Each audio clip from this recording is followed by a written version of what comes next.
Welcome back to Northwest City Politics in the Know with Juanita. We're glad that you're joining us again this week.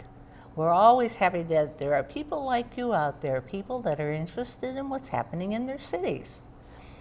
If you haven't watched our program before, each week we'll have someone on from one of the 9 cities in CCX's viewing area to fill us in on what are the current happenings and areas that they're working on in that particular city.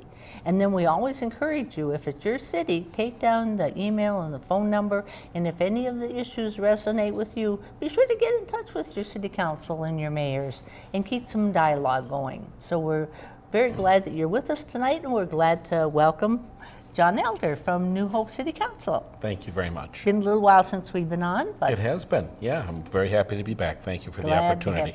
Glad to have you back. Thank you.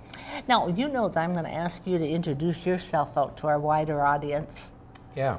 My name's John Elder. I have lived in New Hope for 30 years. Ah. Yeah, 30 years.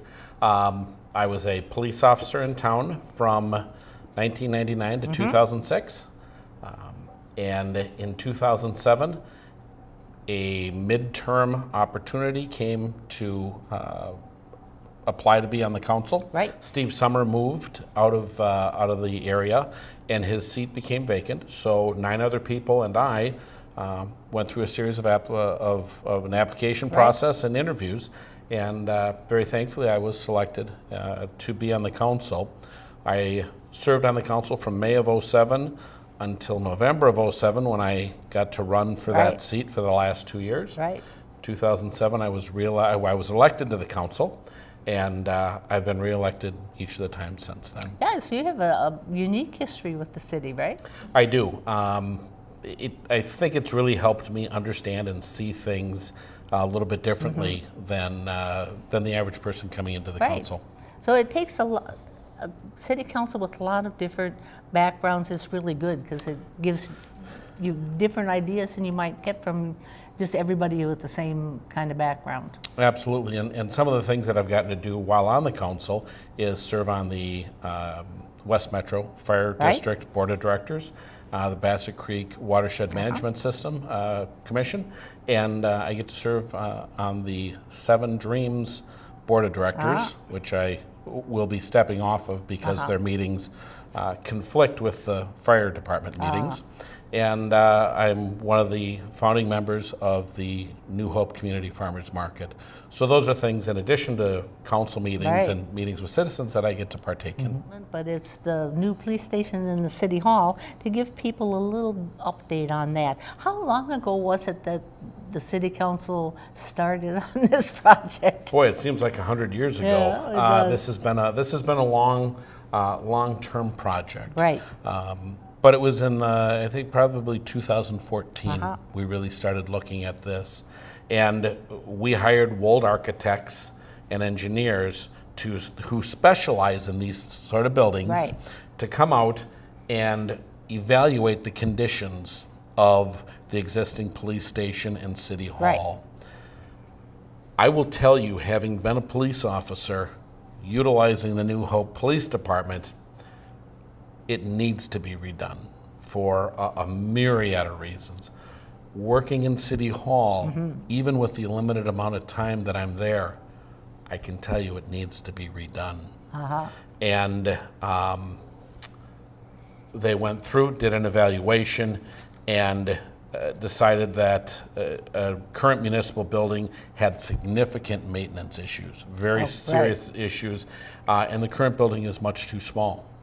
And the report stated that City Hall and the police department need about twice the amount of space that they currently have. In 2015, and then again in 2016, the City Council sought recommendations from a citizens task force. This was addressed, this task force was made up of residents and business owners and stakeholders within the city. The council wasn't allowed to be in on it. We weren't allowed to attend. And they reviewed the entire package. They toured other city halls, other police departments. They really got a really close look at what we're facing here in New Right. Hope. They recommended a new city hall and a new police department. In 2016, a task force reviewed and looked at the pool that we Right. have. The pool is 50 plus years old Right. and in desperate need of being redone. This isn't well, we can dig up a few things No. and fix them Right. and maybe redo some pipes and maybe some new pumps. Or this pool has outlived its life Right. expectancy. It is costing the city money to operate it. There's leaks in it. Right. This isn't just from evaporation. Yeah. This needed to be redone. And we were blessed to have that pool for as long as we did. Right. And we found out how much that pool meant to so Oh, many most people. definitely. And that was neat to see. Yeah. That was a lot of fun to see. So in 2016, this task force suggested with and recommended to this council that we take City Hall, put it where our current pool is, Right. and then put a new pool where the old City Right. Hall would have been. And we found that the soils where the pool is at Right. would be better than rebuilding where the current City Right. Hall is at. We're going to have to excavate that soil Yeah. anyway for a new pool. This way, we're able to address that without having to put dozens or hundreds of pilings down. Right. It's a savings to the city. Well, it is a savings too, because you don't have to put all the city hall people and police station someplace else. Yep. When I was a Lakeville police officer back in the early 90s, they redid their police department, and we worked out of semi-trailers. Yeah. And boy, that wasn't efficient in any shape of the Right. imagination. So, And the next steps after that group put it together involved drawing up some specific plans? yeah, Because you had a lot of public input into this whole process. we had a ton of public input, and that was really what the important thing was again to get public input. This council wants public input. Right. I don't always like what people say, and some people aren't kind. Right. That's true. But I still want to hear what they have Yeah. to say. And that helps me make decisions based upon the feedback that I'm getting. Because I may have a thought process and I may believe something, Right. but I will tell you, if the overwhelming majority of people that are contacting me saying, hey, this is what we want, I have to take that into account for Oh, my right, vote. Because this isn't about me. I'm lucky enough to be elected to be the spokesperson or the vote and the voice for the residents. Right. So what happened was they came up with a pool committee. And this pool committee came up with some designs. And they vacillated between having a lazy river and like a shockwave Right. pool. Right. And it was interesting because both of those pool options only had a 25-yard pool. Right. Right. And that caused a great deal of consternation. Now, I am the parent of a former high school swimmer. I understand the importance of a 50-meter pool. Right. I understand that there's literally but a handful of them in the metro area. And I believe that if we build a 50-meter pool, we can use that for marketing. Right. We can use that for bringing people to the community, bringing people to the pool. And when we have swim meets there, people need to look at the whole impact. They're going to Hy-Vee, right. which is across the Right. street. They're going to Applebee's. They're going to Frankie's. They're going to Pub 42. It really has been a boost for the economy. Right, And right. and the community benefits from it. Definitely. So we went back and forth on this, and we had kind of agreed to go with the wave pool and a 25-yard pool. And there was a lot of public backlash. Oh, there was. Which, again, is great. Right. Because people are speaking up. Right. One of the challenges to that is that a number of the people that were speaking up and voicing concerns were not residents. Right.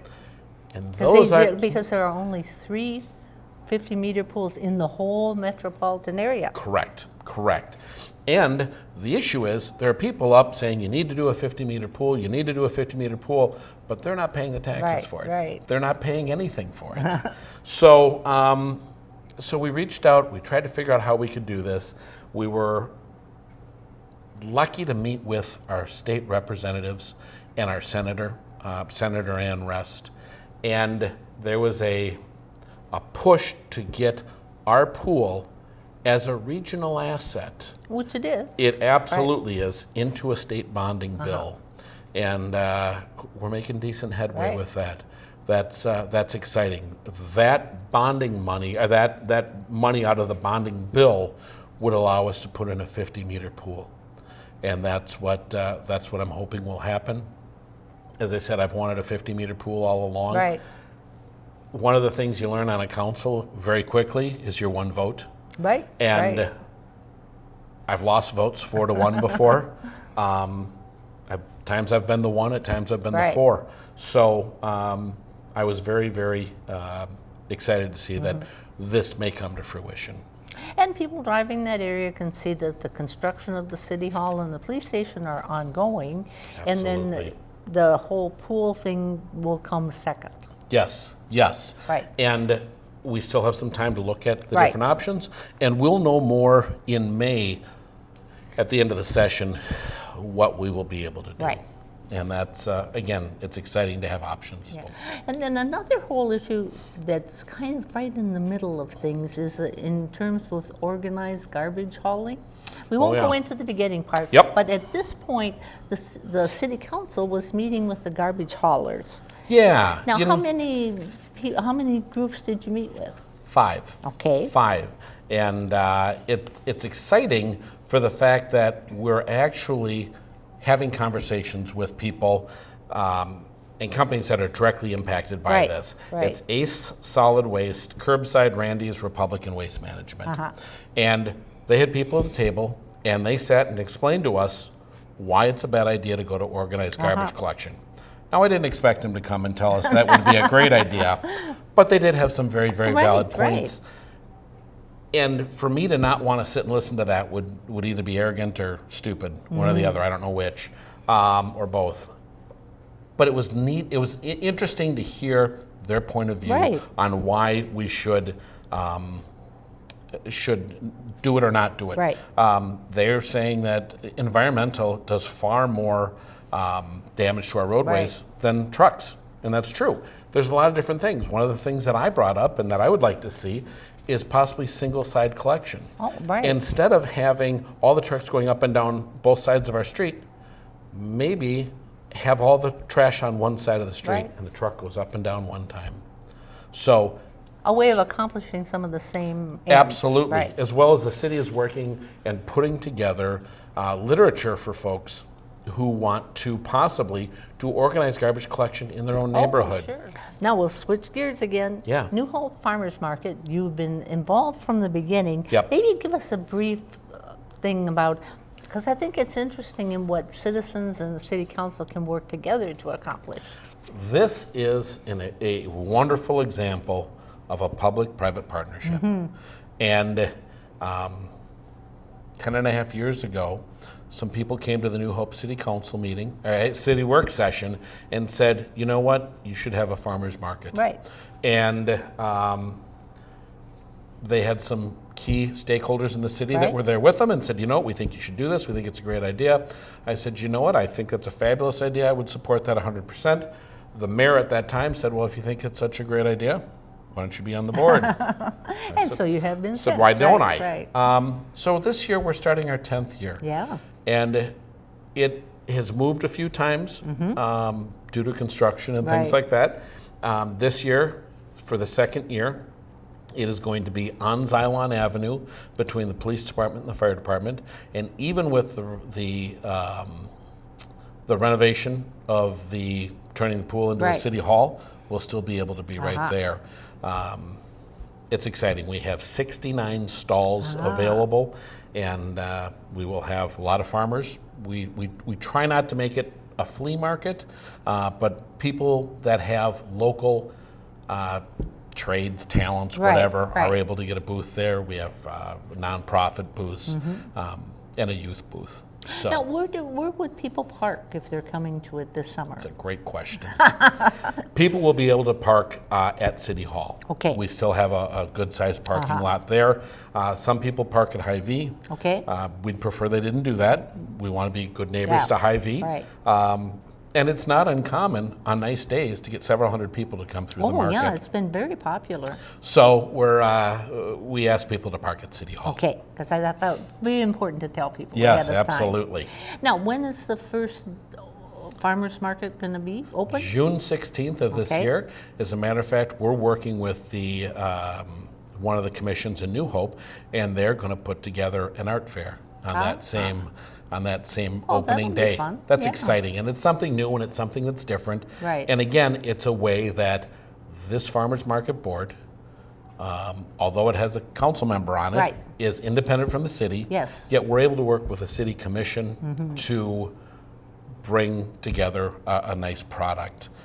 Also, with the weather as it has been, we're concerned that there won't be a lot of produce this Yeah, first I week. know. So we'll have some open spaces, some open stalls, and Sure. we'll be able to host a nice art fair and Right. hopefully have this be a continued thing. And it goes from what time to what time on Saturdays? It goes from 8 to 12:30. Okay, Every Saturday. It's not going to change after Labor Day. okay. And so those are the hours that we'll be operating. And it goes into October, right? First weekend in October, that will be our last weekend for the year. By that time, I'm usually pretty well done, ready to be done with it. But it really is, it's an incredible community event. And you go, you see friends, you see Right, neighbors.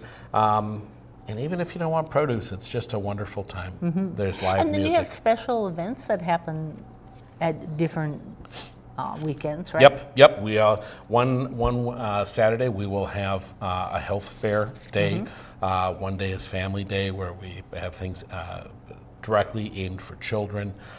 So we have a lot of different events that will be coming up to keep things fresh and Right. to keep things interesting at the market. But then it's like to say to people out there, if you have an idea that should happen in your city, pursue it. Absolutely. See what you can put together. Absolutely. This was a dream of two women Right. who came. One of them is still on the board. Right. And this has made a huge difference to a lot of people. Oh, it has. And it's, we're right by a number of apartments that allow people to walk to us. Well, and there was one of the community development people that had an interest in it too. So Yes. the person where they didn't know something, you had to access the information. Absolutely. And I thought it was really neat how that worked out. It was wonderful. Yeah. Now, you mentioned earlier that you're on the Watershed Commission for Bassett Creek. Yes. And New Hope is in 2 Watershed Commission districts. Yes. Maybe you can explain, what do these districts do from a personal standpoint, because you're on one of the Yeah, commissions? I am New Hope's representative to the Bassett Creek Watershed Management Commission. And we investigate, study, plan, and control the construction of public and private facilities that drain into our waterways. Right. And we work with projects that will alleviate potential flood and water damage and provide quality water treatment. So what are some of the things that the Bassett Creek one has been involved in the city of New Hope? Yeah. To give an example. Yep, the Bassett Creek Watershed Management Commission handles about the south portion of New Hope. And we have done a lot of things. We have worked hard and lobbied and gotten money from the commission Right. to treat water. We installed drainage, we installed grid work as the water's coming into Northwood Lake that catches sediment. The water that comes into Northwood Lake comes underneath Highway 169 from Plymouth and picks up an awful lot of road salt and other debris, things like that, that can get filtered out by these grids. Right. Additionally, we built a water area, collection area, that also helps filter water before it crosses Jordan Avenue to get to these chambers. We installed a 160-gallon water tank reservoir that will collect storm water from about 100 acres just to the north that drains down. That water is collected. It is then pumped across the street, and it's used to irrigate the baseball and softball fields at Northwood Park. And that cost a lot of money. That was a couple $1 million. And between the Bass Creek Watershed Management Commission, the Clean Water Fund, and Bowser, which is the Minnesota Board of Water and Soil, all kicked in money.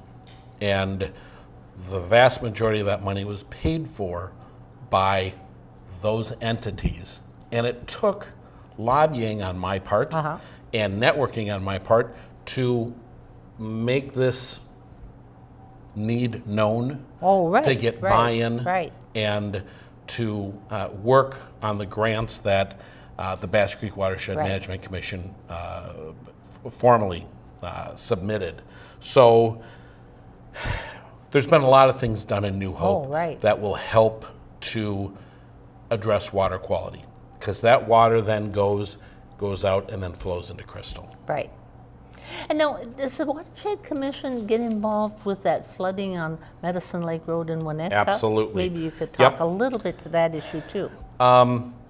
There is a large area that we did a comprehensive study on in 2014. The cities of Golden Valley, Crystal, and New Hope got together and said, you know what, this is an area where the water comes down and floods. And it's the area outside from basically Medicine Lake Road and Winnetka and to the east. And there's been a number of things that have been proposed to have done that will help address this. The DeCola Ponds in Golden Valley, which is due south of that area, have flooded and flooded substantially. And so they need, that's one of the areas of concern. Our Parkland Apartments, which used to be Roslyn Court, also flooded. And so we needed to, as a whole, address this. Now, and they did it on a regular basis every time there was a heavy absolutely. This wasn't a once in a while deal. This was a pretty common occurrence. And in 2014, we did a very comprehensive study by the three cities, and we came up with a large plan, long-term flood mitigation plan in 2016 that was approved by the Water Commission, the DNR, Bowser, and other state organizations. And the City of Golden Valley is in the process of completing the Liberty Crossing project, which has a very large water mitigation plan, water treatment, water capturing. And we are working to complete the DeCola Ponds B and C project, which also have received funds from Bassett Creek. Yeah, so there's a lot of things happening that people maybe aren't even aware of at all that go on kind of behind the scenes. But now one of the things you try to do is to educate the public about leaves and grass and stuff? Absolutely. Number one, fertilizer is, the non-phosphorus fertilizer everyone should be using. When you mow your yard, blow the grass clippings into the yard, not into the street. If you blow them into the street, please sweep them up. When you see sewer grates that are coated with leaves, sticks, things like that, please clean that debris Oh, away right. from the storm sewers. We All ask the people. cities need that to happen, right? Absolutely, and we ask residents to adopt a storm sewer grate. Ah. And I do the one just down the block from Right. me. And during heavy rains, leaves, tree branches, things like that will go and it'll block the sewer grate, and water's unable to get down there. So you go over there with a rake, you clean it Right. off, bag it up, even doing it in the rain. Oh, sure. Big deal. And it helps keep water flowing, keep the water moving, and helps take care of flooding, Oh, right. as well as keeping that stuff up off of the curbing helps in the treatment of our water. Oh, right. So- the water we drink comes from the Mississippi. Absolutely, absolutely. The city's looking for volunteers to help keep new rain gardens installed at Northwood Park weeded. So there's a lot of things that people can do. People can go to our city website and find out when our park cleanup days Right, are. right. There's a lot of great ways for people to become active. And then maybe you're not directly involved, but let's talk a little bit about Meadow Lake, because that's where the other watershed district Yeah. is.